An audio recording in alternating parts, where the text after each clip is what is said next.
Hello, everyone, and welcome to Adoptions from the Heart TV. I'm your host, Amanda Aliberti. Today, we're sitting down with Terri, who works for the Northeast Treatment Center. She's going to talk a little bit about what she does and how she helps our community.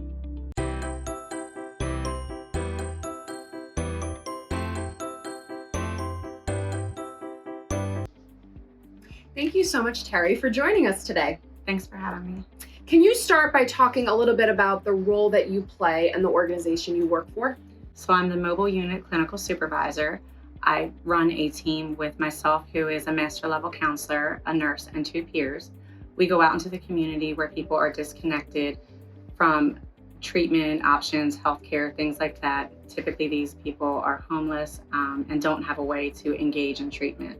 Our role in the community is to get out to those locations where those individuals are and try to offer them support, get them connected to treatment. We want to fill the treatment gaps. We want to establish a support system that identifies how come they're not connected to treatment and try to establish the supports to get them reconnected and to stay in treatment. The goal is to have these individuals not just get connected to treatment, but maintain treatment. So we're going to put some other measures in place while we're out with them to help them sustain the treatment that we've gotten them connected to.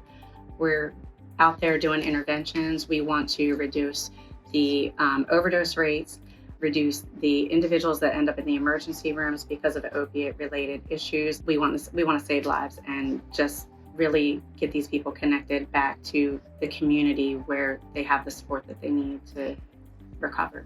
Talk to me a little bit about the opiate epidemic, because I think folks hear that term, but they really don't know what it is or what numbers we're talking about. So can you discuss a little bit about what the reality is of the opiate epidemic and also the service area that you guys are in? So first and foremost, I don't know that people, like you said, truly understand the opioid epidemic. Delaware has the third highest overdose rate in the nation. Wow. We are a smaller state, so that number could seem a little bit, just with the smaller population, but still it's a very significant number, and to be third on that list is not something we should be okay with at all. Part of the reason for that is there's a huge stigma in the community. And while everybody, I think, is aware of that, I don't think they're aware of how that impacts the opioid epidemic. Individuals struggling with substance abuse are judged for going to treatment and for not going to treatment. So it's like a lose-lose situation for them. We, in the field that I work in and going out into a community, we want to put measures in place to get people connected to treatment so they can recover and get better.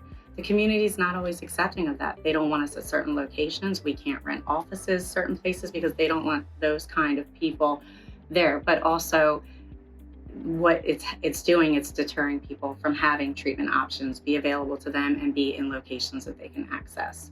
So I want you to talk a little bit about the mindset or the perspective of a person that you're trying to help give treatment to. Where are they at in their lives? Like, what type of just mindset are they experiencing? So first and foremost, nobody says, I want to be an addict when I grow up. Nobody wants that life. They do make bad choices at times that spiral them into that life, and they find themselves in these difficult situations where they're continuously trying to get out of. Sometimes it just gets deeper and worse. Well, actually, most of the time. They lose connections with their family, who kind of get frustrated with them because they don't know how to support them, and they feel like they're enabling them, or they're, just upset because they don't understand why they can't just stop using. These individuals know that the community's not in favor of them. They know their families aren't proud of them. Their children aren't proud of them. But I don't think what people realize is that you cannot tell them anything that they don't already know about themselves. There's no way that you're more disappointed in them than they're disappointed in themselves. And they struggle with that every day. And sometimes they can climb out of it and sometimes they don't. And even they don't understand the impact that the drug use has on them, because once you've started putting those things in your body, your brain no longer responds normal to anything that you do. You don't make decisions the way you would before you were using. You don't do things the way you would. Your impulses are different. And they don't understand that themselves. Their loved ones don't understand it. And they don't know how to explain it either. So that's where the disconnect starts to happen. Sure. Talk to me a little bit about the folks that you work with and whether or not you see high numbers of unplanned pregnancies. We do. We actually run into that more often than I would like, because, you don't want to respond to someone who's pregnant in the wrong way, because this is a very sensitive situation. And like you said, did they want the baby? Did they plan the pregnancy? Was it unplanned? There's a lot of things that you can go into that. So it's hard when you encounter this, and I feel like you have to tread very lightly with it, because you don't want to offend them. You don't want to hurt them. They're already in a difficult place as a woman and a mother. I understand that very well. The reasons for the unplanned pregnancies and the higher numbers are, first and foremost, these women aren't getting their healthcare needs met. They're not taking care of themselves. They're not going to their yearly gynecologist checkups. They're not going to their, yearly doctor's appointments with their primary care. They're not getting mammograms. Their health is the last thing on their mind, because they are pretty much in survival mode, and how they're going to get through the next day, because their body's withdrawing or has these impulses to use, and they have no control over it. Sure. So when you consider that, their whole physical health is not being attended to, in addition to them being pregnant. The other thing that can happen is when women have long-term substance abuse, our bodies don't react the same when we're constantly putting these chemicals in our body. Sometimes it's common for them to go without a menstrual cycle. Mm-hmm. So they may not even realize they're pregnant until much later on, even if they wanted to do the responsible thing or handle it differently. So you have to kind of consider that as well. They likely don't have the support from whomever the father is. I mean, that person could be there, but a lot of times in these situations, the women are just, again, trying to survive. And it could be the result of prostituting themselves too. Nobody's out there handing out condoms. Nobody's in these communities saying, here, let me help you get on birth control. Let me give you a pregnancy test. Do you need STD testing? We are in the community, and I'm a provider, even though I don't agree with this, I have to say, we expect these people to come to us. They're not coming. Right. We need to go to them. Right. One of the things that we try to focus on here at Adoptions from the Heart is options counseling. Mm-hmm. So most folks assume that when you call our agency, you're automatically going to choose adoption for your pregnancy. Can you talk a little bit about options counseling? Because we want to make it very clear to people that just because you call us, that doesn't mean you have to go down the adoption route. We're really here to provide the education and talk about realistically what these options would look like for you as a woman or a man who's facing an unplanned pregnancy.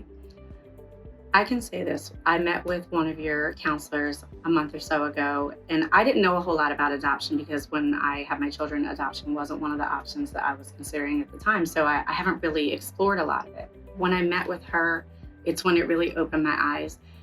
And the thing that made me feel so hopeful is that you guys are a resource. You provide education, and you're not pushing adoption off on anyone. And I think the fact that you want to counsel someone to make the best decision for them and for their unborn child, they're not getting that other places. You're not just going to say, hey, come, here so we can set you up with adoptions. First and foremost, what I loved about what she shared with me was that they sat down with them and they explained choices and options. Women who are pregnant and they are also substance abusers, they don't have choices. They don't have options. Nobody's saying, hey, here's all these things, just pick whichever one. That doesn't happen. So the fact that you guys can provide that, and I remember saying to the counselor that day, I would have someone call you even if I didn't think they were ever going to consider adoption, because they're getting counseling and they're getting education and they're getting options. The people in these communities, they may have at one point even known what resources were out there for them. But after long-term substance abuse, they're so disconnected. They don't know who's there. They don't know what's out there. They don't know what's offered. And they just kind of lose the path on how to figure that out and get there. So I'm a big proponent of what you guys do. And I would connect any woman that was interested in engaging with someone just to talk about what the options are and how to make the best decision based on that information they receive. And to have support, right? You talked about the fact that a lot of folks who are in the community that you serve, don't have choices. They don't have people backing them with whatever option they choose to go with. So I think just having someone in your corner, regardless of what decision you make, is really important, because facing an unplanned pregnancy is scary. And doing that while also active in addiction is a whole nother layer. Terri, have you ever actually worked with a client who was facing an unplanned pregnancy and trying to think through her options? I have. The individual that I worked with was pregnant. It was an unplanned pregnancy. She already had 3 children. that are in her father's custody. So when she found out she was pregnant with her fourth child, it was pretty difficult on her. She went through a lot of emotions, as you can imagine. And she is in a situation where she felt like her options were very limited. So we talked to her about the options that are out there. You know, if she decides to follow through with the pregnancy, if she were to, consider giving the baby up for adoption, if she were to consider abortion. One of the things that was really important was that we provided her the education and the resources, because for her, all she knew was DFS was taking her next baby. The beauty of that process at the time was that she did decide not to have an abortion, and she was hopeful, working through options that were out there, because she considered adoption as well. And I don't work with her anymore, so I'm not sure if that was her final choice, but I say this to say the DFS involvement really scared her.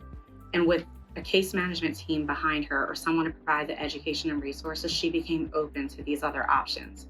She became open to being able to work through with a team of people behind her, communicate with DFS and really talk to them to see what she could do without feeling like, she had no choices. Sure.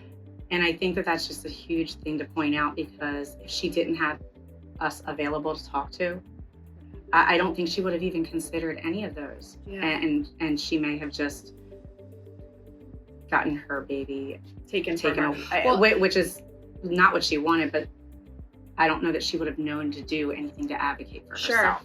For different outcomes. That's such an important piece to this. It's the idea of women who feel they can't advocate for themselves, right? And that's why you have organizations like yours or organizations like ours, where there is someone there that can help filter that and allow people to realize she does have options. And even if DFS does step in, I want people to realize you can still choose adoption. You don't have to necessarily go that route. You can have the ability to choose the adoptive family, figure out what type of relationship you want in terms of open adoption down the road. There are choices involved. It's not just that your baby is taken from you and then that's it. You never get to see the child again. And sometimes that's pushed on women when they feel like they have no other choice. So there are other ways to go about it, and we want to make sure that people realize that they can have that choice. Absolutely. So one of the things that I think is important to point out is women who are struggling with substance abuse and become pregnant have a lot of challenges facing them. A big part of that is the criminal justice system. So they're afraid to reach out for help. They're afraid their kids are going to get taken. They're afraid they're going to go to jail. They're afraid they're going to get arrested. And sometimes they do. But what happens with that is they end up isolating. They end up not getting prenatal care. They won't even go to a treatment program because they're afraid they're going to get in trouble. So that criminal justice component with pregnant substance abusing women is deterring them from actually making better choices for their unborn child, because they're afraid of the sanctions that come with it. Again, if they're pregnant and they enter into treatment and they're using, they still could get in trouble. Sure. And it just seems really sad that they have that going against them the whole time, because that's a huge issue. They're already in a difficult place. Yeah. I wanted to talk about a topic that is discussed heavily in the field of adoption, the concept of why would a woman continue to use, if she's choosing to place her child for adoption, why would she continue to use drugs, right? Because you see these families that deal with withdrawal for baby born at the hospital. And it's a whole process that they have to go through. But can you talk a little bit about that? Because I think that's one of the myths or things that we want to break down in terms of the stigma associated with folks. So I'm going to start with this. I've worked in this field for over 12 years now. I've done dual diagnosis, both mental health and substance abuse. I'm going to share that I lost my brother in January to this disease. And I share that with you because even me as an individual who's worked in the field for so long, and I know that there's something that it does to your body when you use drugs, I didn't really dive into it until after he passed away, because for me to cope with that, I needed to understand more. And I think prior to that, it was just hard for me to deal with doing what I do for a living and struggling with substance abuse. But I say all that to say, even someone who's educated and works in the field, I didn't realize how it affects your brain so significantly. If you start using drugs at a young age, I've met people that start at 13, 14, or 15. today you're only 13, 14, or 15. Your brain doesn't grow. Your brain doesn't develop. You end up in a place because you're putting these chemicals in your body where you're changing your brain matter makeup. I'm not a doctor, but I've worked with enough doctors to at least be able to understand this and explain it confidently, that you no longer have the ability to make good decisions. Those critical thinking skills, your brain's not able to think through it, process it, and come up with a appropriate solution. Things that you have impulses for. Think of a favorite food that you love to eat or a favorite restaurant that you love to go to. Those are normal, accepted impulses. This is so much worse, and it's an impulse to do something that you don't want to do, that you probably shouldn't do, but your body's telling you to do it. You don't have kind of like that little internal voice that says, this might not be a good idea. Maybe I should not go to the restaurant and eat a big piece of cake tonight. But when you're using drugs, all of that's gone. All your body is doing is trying to survive, and it's telling you that you need it. And because of that, when you say, why can't they just stop? It no longer becomes a choice. Initially, it was a choice. There was a choice, but it no longer becomes a choice. And then when you add in mental health issues, lack of resources, lack of treatment availability, isolation, disconnected, they just don't know what else to do. Sure. And that's the majority of the people that we run into. But they are trying to make a right decision for their child, right? They're trying to give that child the future that maybe they can't give them. So choosing adoption is their path, and it's something that we should respect them for, and that they should feel good about themselves for making that choice, if that ends up being their choice. And I think that's the other big component, because if we know factually that they aren't able to make this decision on their own, it doesn't mean we're taking the choice away from them, but it means they need help with identifying the pros, the cons, how it will be beneficial to the baby, how it can help them. I mean, sometimes it is helpful if you're a woman who's pregnant and abusing drugs and you'd like to stop, but you know that you can't take on care for a newborn baby and do that too, which is very realistic. A lot of people don't want to admit that, but it's very real because this is a huge battle for them. They really just need someone to help them do what they're not able to do on their own, and think through it critically, think through it in a problem solution oriented way. Sure. And knowing that you can still have openness, right? You can still have a connection to that child in the future through pictures and letters and visits, and you having the ability to choose the adoptive family, right? These are all things that we would help educate a client on if she was considering adoption. Because if they're not familiar with adoption, as I wasn't until your counselor came in, they're going to assume, probably like I did, okay, you give your baby up, you don't ever get to see them again, you don't get to know anything about them, you don't know about the family, and this is probably stuff we've seen on TV and things like that. So, and like I said, so you consider all that, this kind of like what people already think they know about it, and then the substance abuse on top of it just makes all of that and the decision making around it harder. Well, and we appreciate folks like you who are out there in the community spreading the awareness that you learned, right? Because I think that's one of the hinders that we have as an agency, is there are still folks out there who maybe don't understand what open adoption practices can look like for that person who is trying to look for an option for their child. So we appreciate you and the work that you do. Just as a final thought, what would you say to that woman who is under the covers right now listening to this, maybe struggling with addiction, scared, not sure what this is going to look like? Like, what would you encourage her to do at this moment? Well, first and foremost, I would tell her, don't give up. Please have hope, because although you haven't encountered it yet, someone is out there, someone like myself, someone like you guys, that wants to get you back on track, help you with things so that you're not doing it alone. And you deserve a better life than the one you're currently living. And I think a lot of times they forget that. So I want to make sure that that's always made clear, and you have people in your corner. And a lot of times it's going to seem like you don't, but I've met individuals, I've worked with individuals, I've had the pleasure to, meet you guys and find out about your agency, and we're out here. So please don't give up, and just please give us a chance to try to be there for you. Well, thank you so much. I mean, I can only imagine the support that you provide the clients that you serve, and it's just great for organizations like yours to collaborate with Adoptions from the Heart, and we all work together because this is some hard stuff. It really is. We don't have all the answers. We're constantly trying to learn and evolve, and just try to stick together to do better tomorrow. So Definitely. Thank you very much. Thank you. Thank you so much to Terri for joining us. You are clearly a wealth of knowledge, and I think it's really important that we continue to collaborate with amazing organizations like hers, and we continue to try to serve our community better. Thank you so much, and tune in next week.